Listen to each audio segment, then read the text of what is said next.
Bonjour bien-aimés, j'espère que vous allez bien. Par la grâce de Dieu, je vais très bien. En ce lundi 13 mars, nous sommes vivants par la grâce de Dieu. Il se fait tard chez certains, il se fait tôt chez d'autres déjà. Et le Seigneur m'a réveillée parce que j'ai des choses à faire. Le Seigneur m'a réveillée parce que j'ai des choses à dire. Et premièrement, je lui suis reconnaissante pour la vie qu'il me donne. Je suis toujours sur cette terre. Mes enfants peuvent encore profiter de moi et je dis merci au Seigneur pour cela. J'aimerais te parler du pouvoir du chant, le pouvoir de la chanson. La chanson a un grand pouvoir. Il ne faut pas sous-estimer la chanson. La Bible nous dit que Dieu siège au milieu de la louange de son peuple. Bonsoir. Je ne sais pas quelle heure il est chez toi. Madeleine Désirée, bonsoir ou bonjour. La Bible nous dit que Dieu siège au milieu de la louange de son peuple. Ça veut dire que Dieu aime les chants. Dieu aime la chanson. Dieu aime la mélodie. Dieu aime les mélodies. Et si Dieu les aime, c'est parce que la mélodie a été créée par Dieu et pour Dieu. Si Dieu est attaché à tout ce qui est musical, c'est parce que la musique vient de Dieu. Et l'ennemi se sert de la musique pour envoûter, pour nous égarer, pour nous transmettre des messages qui vont à l'encontre de la volonté du Père.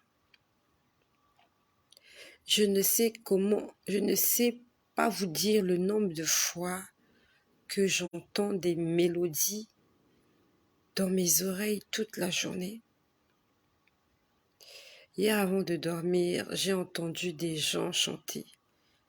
J'avais même l'impression à un moment donné qu'il y avait des enfants qui chantaient. J'étais submergée par des chansons. Il y en avait tellement. Je n'ai enregistré aucune d'elles parce qu'il y en avait trop. Une chanson et une autre et une autre et une autre. Et dans chaque chanson, il y avait un message. Et souvent, je suis juste là allongée, ou je suis juste là assise, ou je suis en train de dormir. J'entends des gens chanter. La chanson est réservée pour Dieu. Chante des mélodies pour Dieu. Offre-lui des actions de grâce, des louanges, des adorations. Parce que je ne sais combien de mélodies j'entends par jour. Même là, j'étais là tout à l'heure, j'étais en train de dormir. Je suis rentrée de l'église et j'étais très fatiguée. Et dès que je suis rentrée, on a fait les devoirs avec la petite et je me suis endormie. Je me suis réveillée à une heure donnée et je me suis encore endormie. Et j'ai été réveillée tout à l'heure par une musique. C'était le son d'une guitare. Dun dun dun dun dun dun. La la la la la. La la la la la la. Dun dun dun dun dun dun. Dun dun dun la la la la. C'est ça qui m'a réveillée. Une chanson, une mélodie, un rythme, quelque chose qui est dédié à Dieu, mais que l'ennemi s'en sert pour rendre Dieu jaloux, pour blesser le cœur de Dieu. Dans la nuit, Du samedi au dimanche, je fais un songe. Et dans ce songe, nous étions nombreux. Nous étions en train de marcher. Et il y a comme des terroristes, comme des djihadistes qui se sont saisis de nous. Et parmi les gens que j'ai vu des anciens collègues qui sont actuellement dans la même situation que moi. Ils se sont emparés de nous, ils nous ont amenés quelque part, c'est comme s'ils voulaient nous exécuter. Et j'étais en train de leur dire, pourquoi voulez-vous nous exécuter alors que vous nous avez déjà tout pris? Nous étions nombreux. Et il y avait des méchants. Ça s'est passé dans mon songe, dans la nuit du samedi au dimanche 12 mars. Ils voulaient vraiment nous exterminer. On va dire nous exécuter, nous décapiter. Ils voulaient vraiment en finir avec nous. Alors qu'ils nous ont déjà tout pillé. Ils nous ont déjà tout volé. Et je voyais un de mes anciens collègues qui disait, il leur disait, vous n'avez même pas pitié de moi avec tous les enfants que j'ai. Il leur disait, mes enfants sont encore petits. Et j'avais encore besoin de m'en occuper. J'ai encore besoin de m'occuper de mes enfants et vous êtes venus, vous m'avez pris certaines choses, vous m'avez enlevé certaines faveurs. Et en dehors de ça, vous voulez m'exécuter. Donc c'est comme si, on disait, c'est comme si ce qu'ils ont fait, c'était pas assez. C'est comme si ce qu'ils ont fait, c'était pas assez. Ils voulaient aller plus loin que ce qu'ils ont fait. Je me suis réveillée avec cela ce matin. Dieu merci, ils ne nous ont pas exécutés. Parce que lorsque c'était mon tour d'être exécuté, j'ai parlé au monsieur qui s'apprêtait à m'exécuter. Mais il y avait comme un complot. Il y avait comme un complot. Il y avait quelqu'un qui semblait être de notre côté, mais qui était un traître. Et je me suis réveillée avec ce songe. Je me suis réveillée, il était 7h je crois 11 minutes. Et j'étais là, j'étais en train de prier, je disais Seigneur, pourquoi?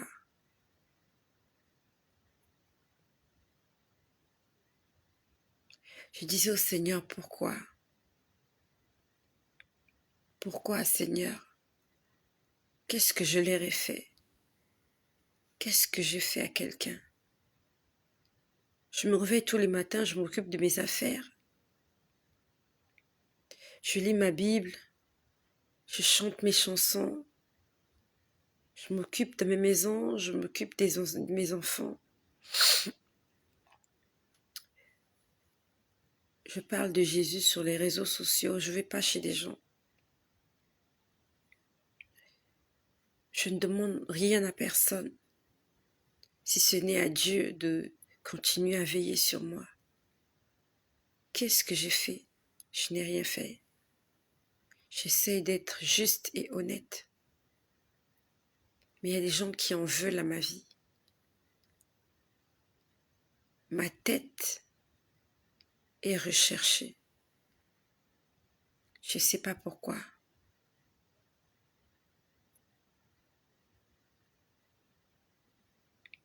Et j'ai entendu une parole ce matin. J'étais là en train de penser à tout ça et j'étais en train de prier pour que le Seigneur veille sur nous. Et j'ai entendu quelqu'un dire 2023, l'année du changement. C'est ce que j'ai entendu. J'ai entendu 2023, c'est l'année du changement. Si tu as envie de te connecter à moi, par le Saint-Esprit, Et si cette parole est aussi la tienne, j'aimerais que tu puisses déclarer que cette année, c'est l'année du changement.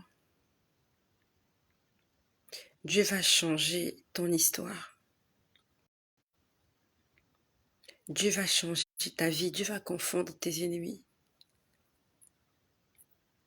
Nous sommes encore au premier trimestre de l'année. Et l'année a 4 trimestres. C'est encore le tout premier. Il en reste encore 3. Et le Seigneur va faire des choses. S'il a changé la vie de Joseph en une journée, le Seigneur peut le faire pour moi aussi. Le Seigneur peut le faire pour toi. Je l'ai entendu ce matin. Que cette année, c'est l'année du changement. Et je continue de faire confiance à celui qui me donne toutes ses promesses. Il m'a fait tellement de promesses. Et je n'ai personne d'autre que lui à qui me confier.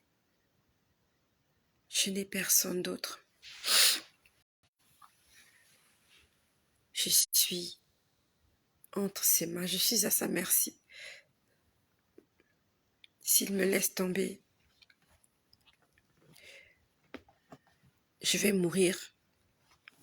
Je me ferai très mal. Je n'ai personne qui peut se lever pour ma cause. Il n'y a personne sur la terre sur qui je peux compter. Il n'y a personne. Je suis comme seule au monde et j'ai intérêt à m'accrocher à Dieu. Hier soir, pendant que j'étais en train d'entendre ces mélodies, dans la nuit du samedi au dimanche, c'était avant de dormir. J'étais assise, je venais de lire ma Bible et j'étais en train de prier. C'est à ce moment-là que j'entendais des gens chanter, des gens chanter, des gens chanter. Après que j'ai entendu ces gens-là chanter, même des enfants qui chantaient, j'ai l'impression que c'était des enfants de la maternelle qui étaient en train de chanter. Et tout ça, c'est comme un mélange dans ma tête et c'est comme un mélange dans ma tête.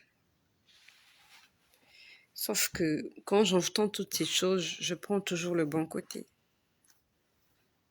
Je prends toujours le bon côté des choses et je dis Seigneur, j'aimerais prendre ce qui est bénéfique pour moi. Et le Seigneur me montre quelque chose pendant que j'entendais, après que j'ai entendu ces chants-là. J'ai vu une multitude de personnes. C'était des silhouettes obscures. Le Seigneur me dit, tu vois tous ces gens, ils me suivent pour des intérêts. Ils étaient debout. Ils étaient debout, j'avais l'impression qu'ils étaient en train de marcher comme une armée. Le Seigneur me dit, tous ces gens-là me suivent pour des intérêts. Ça veut dire qu'ils ne sont pas venus prier, ils ne sont pas venus chercher Dieu parce qu'il est Dieu. Ils ne sont pas venus prier parce qu'ils ont besoin de salut. Ils sont derrière Dieu pour des intérêts matériels. Et il y avait un autre groupe, une minorité. Ils étaient assis à même le sol. Ils étaient sur ma droite, assis à même le sol. Et ceux-là n'étaient même pas des silhouettes. Ils étaient plongés dans le noir. Et il me dit, tu vois cette minorité? Ceux-là ne me suivent pas pour des intérêts. Et ils étaient assis par terre. Et ça m'a choquée. Je me suis dit, mais pourquoi ils sont dans le noir? Ceux qui étaient assis par terre, l'endroit dans lequel ils étaient était plus noir que ceux qui étaient debout. Ceux qui étaient debout, c'est ceux qui suivent Dieu pour des intérêts. Et je pouvais voir leur silhouette. Je pouvais voir leur physique. Et cette minorité qui était assise par terre, vous sentez des gens qui ont besoin de Dieu. En fait, des gens qui savent que sans Dieu, ils ne peuvent pas s'en sortir. C'est comme des mendiants, en fait. Vous voyez, les mendiants dans la rue, ils sont assis à même le sol et ils ont les mains tendues. Ils attendent que quelqu'un leur donne une pièce. Et ils sont conscients que si personne ne leur donne une pièce, ils n'auront rien à manger. Et ils font confiance.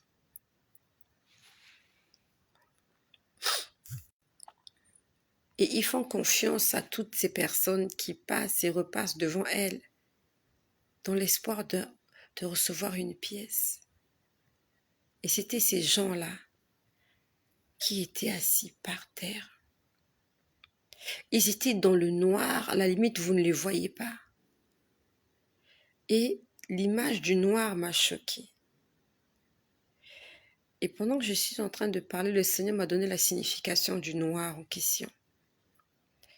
Pourquoi les deux groupes étaient plongés dans le noir et que l'un des groupes était plus plongé dans le noir que d'autres. J'ai reçu la révélation tout de suite.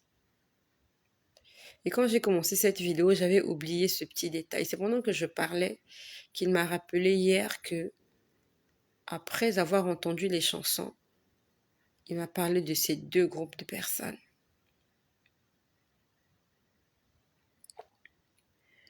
Le Seigneur m'a dit, ceux qui sont dans une nuée plus claire, ils sont debout. La Bible nous dit que celui qui est debout fasse attention à ne pas tomber.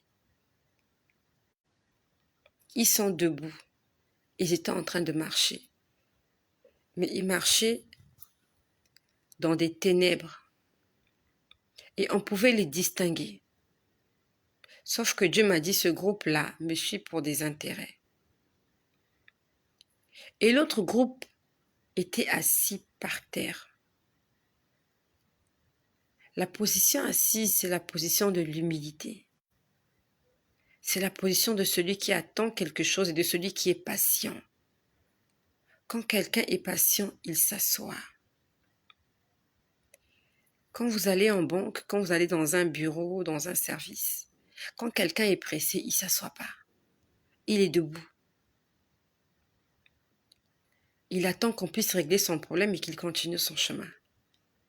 Mais celui qui entre et qui s'assoit, ça veut dire qu'il a du temps. Il va attendre. Et la position assise, c'est aussi position de repos. C'est une position de repos. C'est une attitude de repos. C'est quelqu'un qui a besoin de se reposer. Il s'assoit. Et il s'assoit à même le sol. Donc il y a le repos. Il y a l'humilité. Il y a la dépendance à Dieu. Il y a tout ce que tu peux ajouter, comparé à celui qui est debout. Et quand j'ai pensé à la vidéo, le Seigneur m'a dit, pourquoi ils sont plongés dans une obscurité épaisse et totale? Il m'a dit, ces gens-là, là où ils sont, c'est tellement noir qu'on ne peut pas les voir. Vous pouvez venir dans cet endroit, vous n'allez pas les voir parce qu'ils sont bien cachés dans le noir. Raison pour laquelle, it's the reason why, nous ne devons pas interpréter les choses charnellement. Si c'était charnellement, j'allais me dire que ce sont des gens qui sont dans le péché. J'allais me dire, ce sont des gens qui sont peut-être dans l'occultisme ou dans la sorcellerie, parce qu'ils étaient vraiment dans le noir. Et je ne pouvais pas compter ces gens-là, mais je sais qu'ils n'étaient pas nombreux. Par contre, ceux qui étaient dans le noir, pas très épais, je voyais leur silhouette. Je pouvais déterminer leur nombre.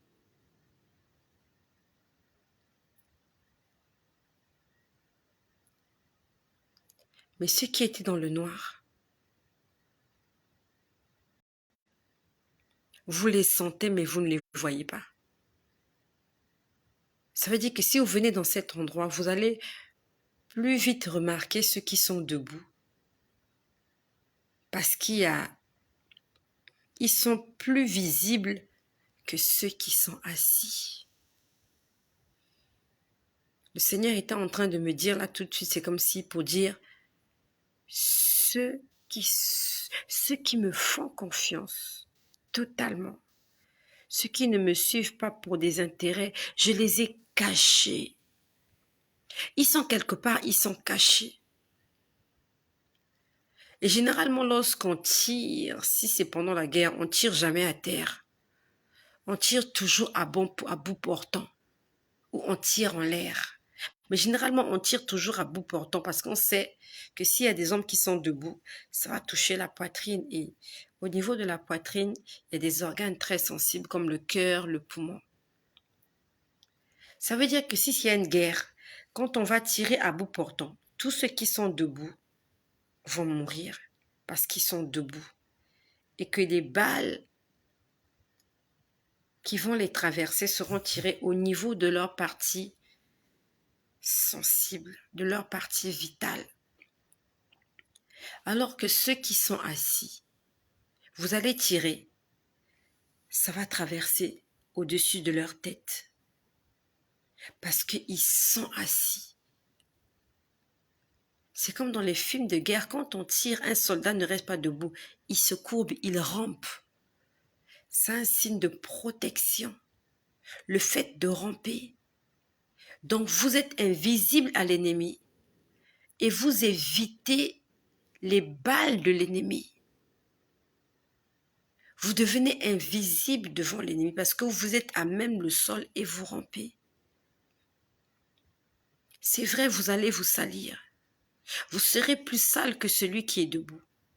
Mais vous aurez 100% de chance de survie que par rapport à celui qui est debout et qui marche élégamment. C'est ce qu'il vient de me dire là tout de suite. Il veut que nous puissions nous asseoir. Lorsqu'on parle de la multiplication des pains, on dit qu'il y a une foule nombreuse qui a suivi Jésus, qui voulait s'entretenir avec ses disciples. Il a mené ses disciples vers la ville de Bethsaïda. C'est dans le livre de Luc. Je l'ai lu, ça fait pas longtemps. Et cette foule nombreuse suit Jésus et Jésus se met à leur parler du royaume. En leur parlant du royaume, la nuit tombe. Et les disciples disent à Jésus, renvoie ces gens qu'ils aillent vers des villes pour chercher de quoi manger et des endroits pour dormir. Jésus leur dit, donnez-vous-leur eux-mêmes à manger. Il y a l'un des disciples qui dit que nous n'avons que 5 pains et 2 poissons. Et Jésus, qu'est-ce qu'il dit? Il dit, faites-les asseoir par groupe de 50. Quand Jésus dit, faites-les asseoir, donc je suppose qu'ils étaient debout. Ils s'attendaient peut-être que Jésus va leur dire, rentrez chez vous, ou bien ils étaient en train de réfléchir, comment on fait pour rentrer chez nous. Mais Jésus leur dit, asseyez-vous. Jésus leur dit, il dit aux disciples, faites-les asseoir. Par groupe de 50. Et on dit qu'il y avait 5000 hommes, sans compter les femmes et les enfants. Je ne sais pas quel était le relief de cet endroit. Est-ce que c'était un endroit désert ou c'était une savane? Mais ce qui est sûr, c'est que le fait qu'ils soient assis, ils étaient comme un peu invisibles. Ça veut dire que si vous vous approchez, vous n'allez pas remarquer qu'il y a des gens qui sont là parce qu'ils sont tous assis par terre. Je ne crois pas qu'ils étaient assis sur des chaises. Je crois qu'ils étaient assis à même le sol. Si c'était une zone désertique, ils pouvaient être confondus avec la poussière du désert parce qu'ils étaient assis. C'est différent lorsqu'on est debout. Lorsqu'on est debout, on peut remarquer, mais il y a des gens qui sont là-bas, ils sont debout. Mais quand on est assis, on se pose la question, mais qu'est-ce qui est par terre? Est-ce que ce sont des hommes ou des animaux? Il faut vraiment s'approcher. Et on s'approche avec prudence.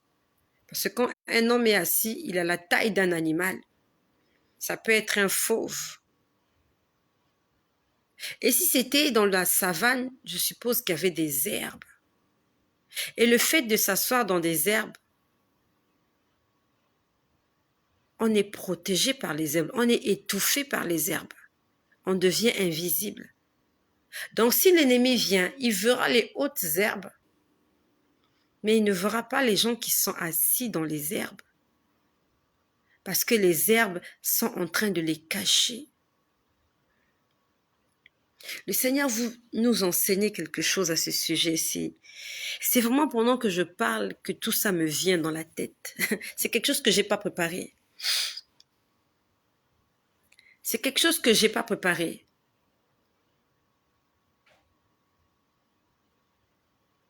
Juste que je crois que le Seigneur veut nous enseigner quelque chose. De nous asseoir. D'apprendre à lui faire confiance. De dépendre de lui. Il va nous cacher. Il va nous placer dans un lieu secret. Nous serons invisibles aux yeux de l'ennemi.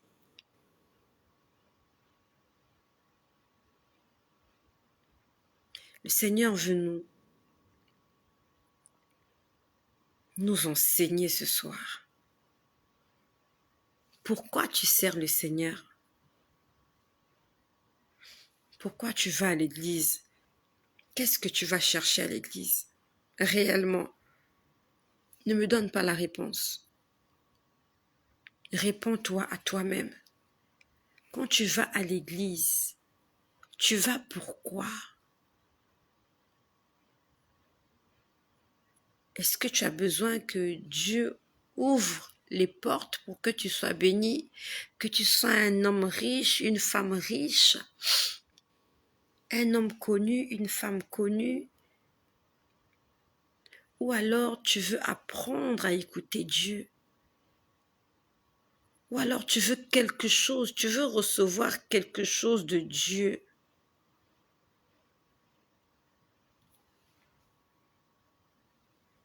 Qu'est-ce que tu attends?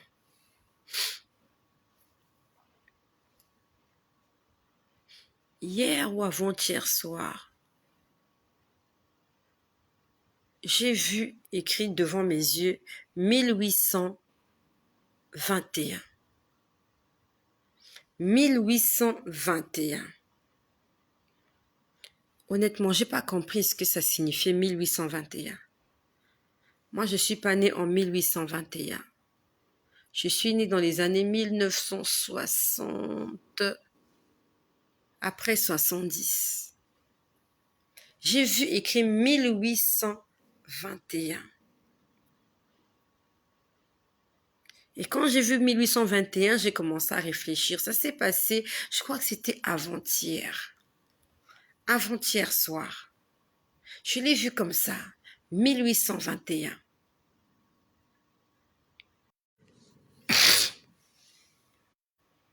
Et je me suis amusée de l'additionner. Je me suis vraiment amusée. Je sais pas pourquoi, mais je me suis amusée à additionner 1821. J'ai additionné 1 plus 8, 9. 9 plus 2, 11. 11 plus 1, 12. J'ai trouvé 12. Je me suis dit, Qu'est-ce que Dieu veut me transmettre comme message avec 12? Les 12 disciples, les 12 tribus d'Israël. Lors de la multiplication de pain, on dit que ils sont repartis avec 12 paniers pleins de pain. Et quand on fait 12, 1 plus 2, on trouve 3. 3, c'est le chiffre de la perfection. Le Père, le Fils, le Saint-Esprit. Jésus est resté 3 jours dans le tombeau. Le 4e jour, il est ressuscité. Je me suis vraiment posé la question à quoi correspondait 1821. Je me suis amusée à voir 1821 jours, ça donne combien d'années? Ça donne 4 ans et 9 mois. J'ai pas compris 1821. Pourquoi 1821, Seigneur? Pourquoi tu m'as donné ce nombre-là? Tu me l'as donné, tu ne me l'as pas expliqué. Je sais que tu vas me l'expliquer. Je ne suis pas pressée. Seigneur, je sais que tu vas me l'expliquer. Mais je le prends du bon côté. Si c'est en termes d'années, 4 ans, 9 mois, ça correspond à qui et à quoi? Seigneur, je t'en supplie, explique-moi. Je vois tellement de choses, j'entends tellement de choses, je vis tellement de choses. Ma vie avec Jésus, j'ai des choses à raconter. J'ai beaucoup de choses à raconter au sujet de ce que je vis avec cet ami fidèle qu'on appelle Jésus. J'ai plus de choses à raconter de ma vie avec Jésus que de ma vie passée ou de ma vie en famille. En famille, ce que je vis en famille ne saurait égaler ce que je vis avec le Seigneur. J'ai plus de choses à raconter de ce que je vis avec Jésus que de ce que je vis sans Jésus. Je vous ai dit la dernière fois, le soir, c'était la semaine dernière, je vous ai déjà entendu Assemblée Générale. J'en ai parlé hier soir. Assemblée Générale. C'était dimanche dernier. Et le lundi, après-midi, je vous ai dit, on m'a dit qu'il y a eu une Assemblée Générale quelque part. Et cette Assemblée Générale avait fait 5 jours. Et qu'ils ont prolongé cette Assemblée Générale d'une journée. Ça faisait 6 jours. Je ne sais pas où s'est déroulée cette Assemblée Générale. Je ne sais pas où s'est déroulée cette Assemblée Générale. Mais je sais que lorsqu'on m'a montré l'Assemblée Générale, j'ai vu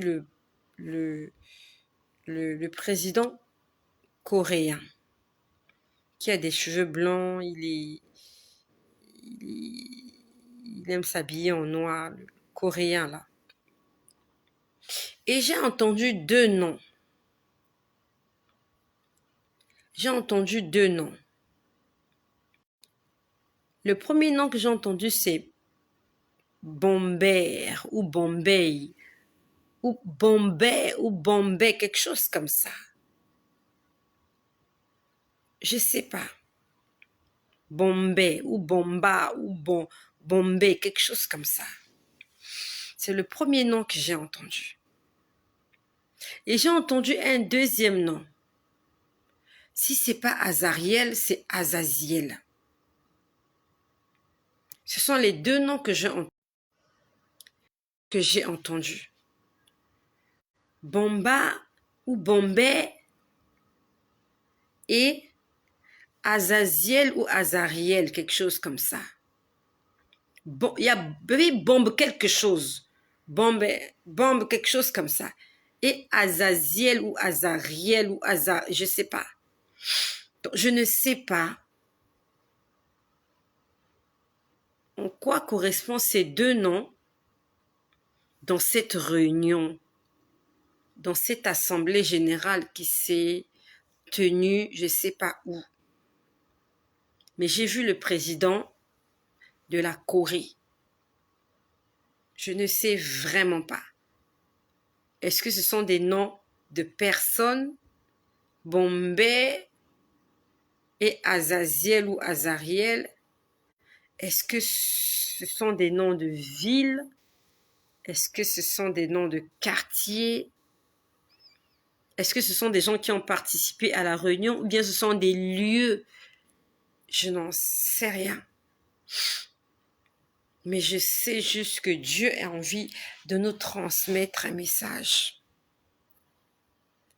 Dieu veut nous transmettre un message qu'il y a quelque chose qui est en train de se préparer. Et que nous, en tant qu'enfants de Dieu, nous devons être aux aguets. Il y a de cela quelque temps, quelqu'un m'a envoyé une image d'une scène qui s'est passée en Chine. Une pluie de vers. Une pluie, les vers, des mollusques qui tombaient, une pluie de vers, des vers de terre. Et ils ont écrit quelque chose comme, je sais pas, fin des temps, apocalypse. Ça veut dire que le monde sait. On n'a pas besoin de le dire au monde. Le monde entier sait que nous sommes en train d'aller vers la fin. Le monde entier le sait. Que nous sommes en train de piquer. En fait, le pic est décroissant. Nous sommes en train de... En fait, c'est le dernier virage. Tout le monde le sait. Sauf qu'au lieu de chercher la vie éternelle, on est distrait par autre chose, on est attiré par autre chose, et on se dit, ben, la vie continue et on verra. Et pendant qu'on dit la vie continue, on verra, il y a des gens qui sont en train de mourir. Il y a des catastrophes qui se multiplient sur la surface de la terre chaque jour, every day. Les choses vont de mal en pire. Tous les jours, il y a une nouvelle information. Tous les jours, il y a quelque chose de nouveau. Voilà, il s'est passé ceci dans tel pays, il s'est passé cela dans un autre, il s'est passé cela de l'autre côté. Telles les douleurs de l'enfantement. Le monde n'est plus en paix. Le monde n'est pas un endroit où on peut vivre en sécurité. Nous sommes conscients de cela. Nous le voyons. À la télévision, sur Internet, nous voyons ces choses. Sauf que ces choses ne nous interpellent pas. On ne cherche pas la face de Dieu parce qu'on a appris à s'habituer à toutes ces mauvaises nouvelles. On se dit, mais il y a toujours eu des mauvaises nouvelles. Oui, il y en a toujours eu. Il y en a toujours eu. Mais que ces mauvaises nouvelles puissent nous réveiller et nous remettre en question. Pourquoi il y a tout ça? Pourquoi c'est ainsi? Pourquoi c'est pas mieux? Pourquoi ça s'améliore pas? Les hommes essayent de trouver des solutions. Ils n'en trouvent pas. Et quand ils en trouvent, ce sont des solutions éphémères. Cela quelques années, c'était le Covid. Tout le monde était paralysé à cause du Covid. Ils ont tout fait. On ne parle presque plus du Covid. Maintenant, c'est la guerre en